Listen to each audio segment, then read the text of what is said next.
Christmas trees are a lot like mini skirts and skinny jeans. They go in and out of fashion.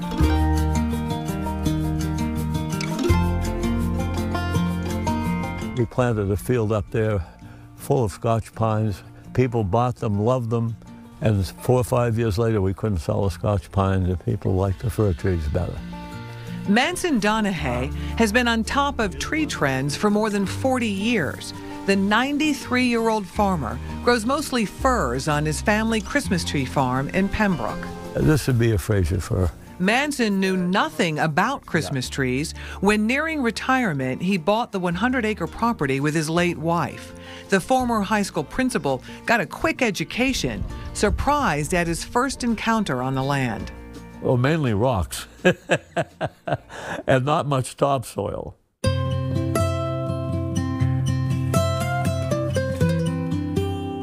Before the shovel could hit the dirt, Manson and his family had to remove thousands of rocks by hand. I started planting in 1971. And sold his first Christmas tree in 1980. Since then, generations of families have visited the Donahue Tree Farm every Christmas to cut down their holiday tree. The women are much more, much more adept because they're good shoppers.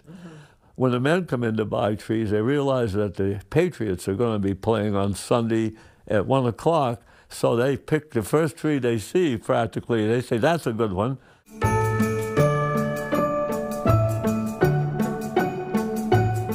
It takes about 7 years to become a good one. Each April, the Donahue family plants about 2,000 trees. These are not Christmas trees yet. These are transplant fir trees. By summer, they're shearing the mature trees into that sought-after triangular shape. So is this tree, Manson, ready to go? Like, can this be cut down? Yes. People wander through. Some people will cut a 4-foot tree because they have a little place. So we don't try to tell them where to cut. They can cut any place they want. Most of the trees here are Fraser firs, the current fashion darling. The Fraser is a good tree because they open just the right time in this climate. They come from the mountains of North Carolina, by the way. That's where they're native. But they've spread out and they've almost taken over the Northeast in the industry.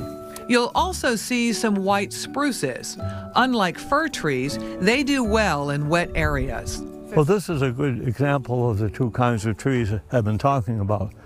This is a Fraser fir. This is a white spruce.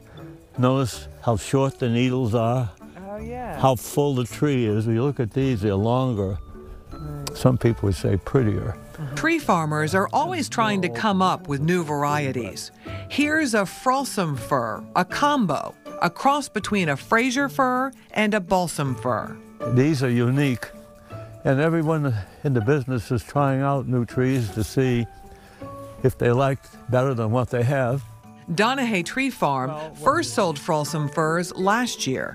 What makes this so different than what's been on the market so Well, that's what we're trying to find out. Oh, really? Because there aren't many of them growing. And that's happening all over in the industry. There are some people that just plant different kinds of trees to see what happens. Manson shows us how to spot a good tree, turning his expert eye to this 8-footer. That's, let's look around it and evaluate. First of all, are there any holes in it? And we're looking at the shape all the time we do it. You know, the needles are all looking good. There are no brown needles, whatever. And yeah, that's a good tree. That's a very nice tree. It takes the whole family, 3 daughters, sons-in-law, and grandchildren, to pull off the Christmas magic, selling 650 trees a year. Well, it's a family experience, so it's been a wonderful thing. It's been the glue that's really kept our family together. And his wife, never far from his thoughts. He says she was the one with the green thumb. I always said she did everything I did better except playing the piano.